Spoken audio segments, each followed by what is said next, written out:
Hey friends, how are you all? It's been far too long since my last video and I've missed talking to you all so much. This video was supposed to go up 2 weeks ago, but on day 2 of filming it, I ended up getting really sick. I'll explain it all in a second, but because I was unable to work for a while, it really delayed things with my children's book work, and so I've been working super hard behind the scenes trying to get life back on track, which is why I've been absent over here for so long, and I'm so sorry about that. But in this video, I'll take you along with me during one of my weeks as a children's book illustrator, and you'll see me decorating my studio like I am right now, as well as working on my portfolio and handing in lots of sketches and coloured art for my clients. But like I mentioned earlier, I wanted to explain to you all what happened a few weeks ago in case you are curious as to why I was absent. Basically, on the second day of filming this video,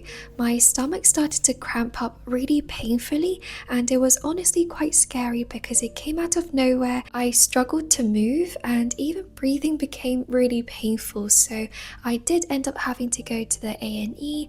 And just a heads up here, I'll be talking a little bit, not too graphically, but a bit about needles and blood, so if you're a bit squeamish then feel free to skip ahead. I'll put a timestamp now. But essentially, when I had to get my blood test, I had about 3 to 4 different doctors and nurses who were all very lovely, but they were struggling to draw my blood because apparently I have very small veins that were refusing to cooperate. So they ended up pricking me 7 times over both arms and hands until they were finally able to draw some blood out. Now, I'm normally fine with needles, but because I have low blood pressure, each time they were trying to draw some blood out, it was making me feel extremely nauseous and faint. Thankfully though, I was able to take some antibiotics, and the doctors did diagnose me with stomach inflammation, although they weren't sure what had caused it or triggered it because it wasn't to do with food poisoning. So I'm just grateful that I'm feeling better now. It's taken me a little while to get back on my feet again, but thank you guys for waiting for me during the silence. I've already filmed my next spring TBR video as well, which I'm really excited to share with you all. So I'm happy to be back and be with you guys again.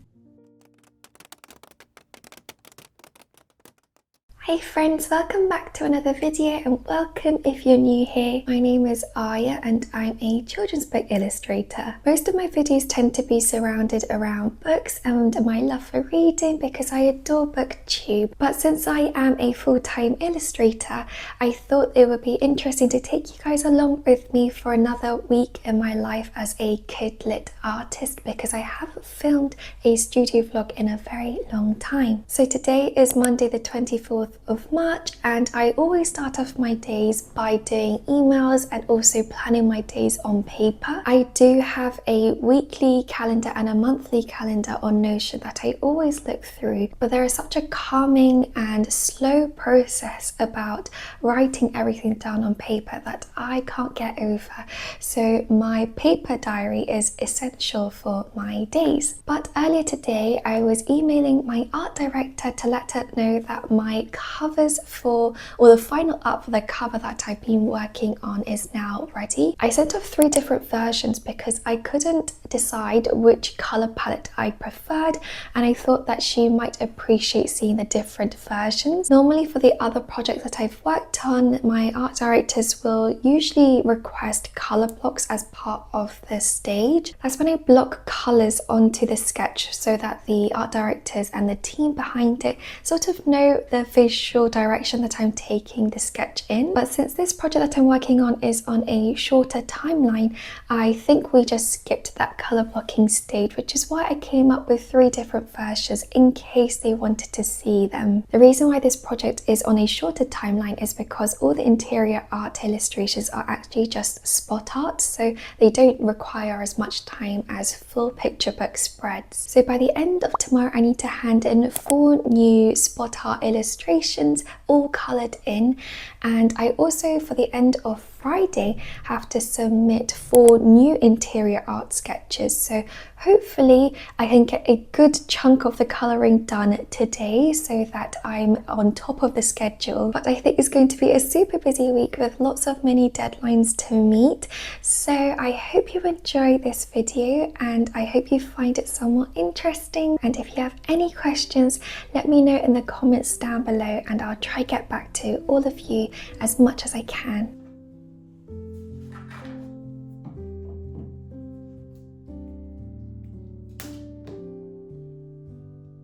Lately, I've been putting in a real effort and have genuinely been enjoying sketching for half an hour or so every day before I start my work, almost like a warm-up exercise. I'll set a 30-minute timer on my phone or on my iPad and pull up Pinterest for inspiration and just get drawing, and I found myself being able to get into the flow of drawing much quicker that way.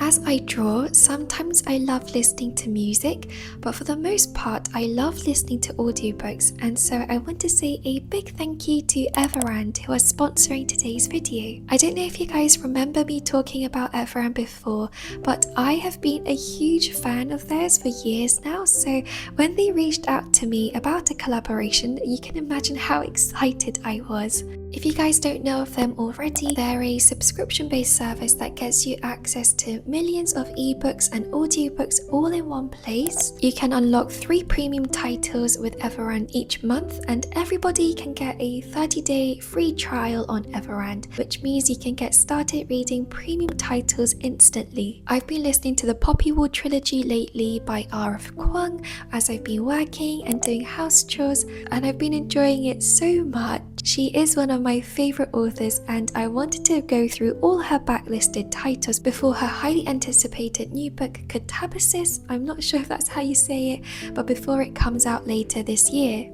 Audiobooks are such a great way to continue reading when your hands are full, and they've been such a wonderful friend to me as I work because it can get quite lonely when you're a freelancing illustrator. So I'll leave all the details in the description box below, and I hope you enjoy browsing through the different books available. Everand is a service that I've truly loved for a long time now, so I couldn't be happier to be partnering with them. Thank you again to Everand for sponsoring today's video, and now let's get back into the vlog.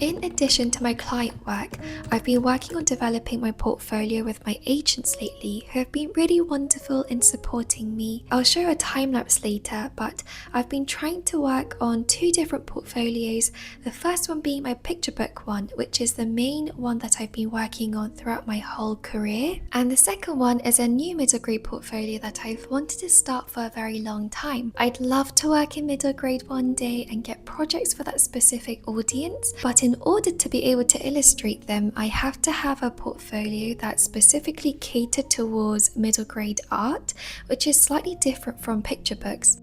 I need to have black and white pieces, and I also want to play around stylistically with how I want to draw and colour the characters, since they tend to require more realistic proportions and are also more rendered. I haven't actually had that much time left over to work on my middle grade portfolio though, sadly, so I'm looking forward to working on it over time, and we'll share snippets once it's ready, although I'm anticipating that it's going to take a while.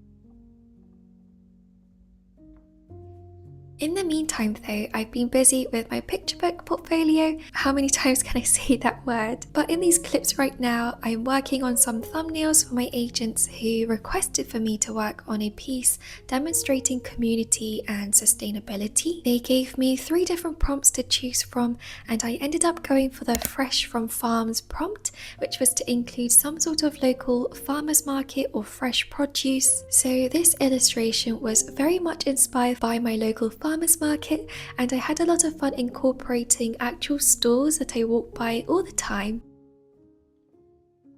I drew 2 different thumbnails and my agents picked the first option.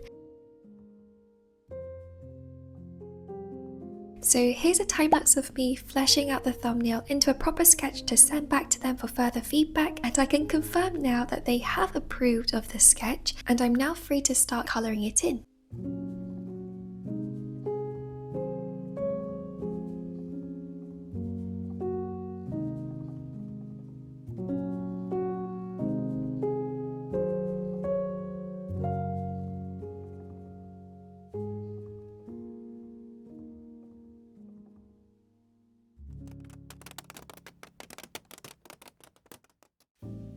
I talked about renovating our house and working on the new house a bit earlier, but Ian and I, over the span of a few weeks, have made more trips to B&Q, which is a British DIY company, than over my entire life, I think. On this particular day though, we were trying to return some paint that we'd bought and decided weren't the right colours for the walls downstairs, but we did end up buying a whole bunch of plants, which we got really excited about. We ended up buying lots of English ivies so that they could hang from the shelves, and we also knew that we wanted a larger plant as well for added greenery downstairs, so we ended up purchasing the devil's ivy too, amongst lots of fun little plants like a pineapple plant that Ian really wanted.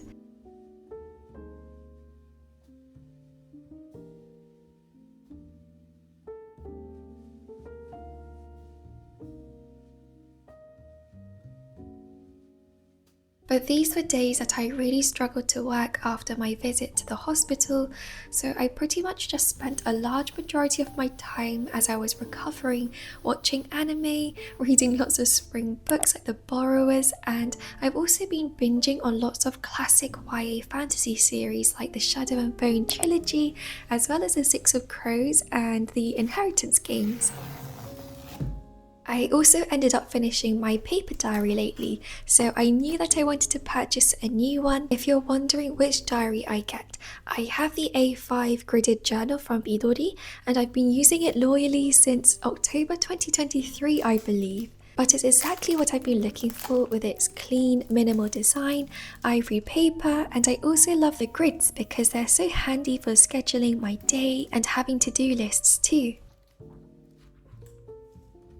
Everything has been a little all over the place lately, but I'm so glad to have this video for you all after a few weeks of rest. I hope you enjoyed seeing what it's like behind the scenes of a kidlit artist, and let me know if you have any questions and hopefully I can be of some help. Thank you all so much, friends, for watching, and I'll see you all in the next video in hopefully not too long. Bye, friends!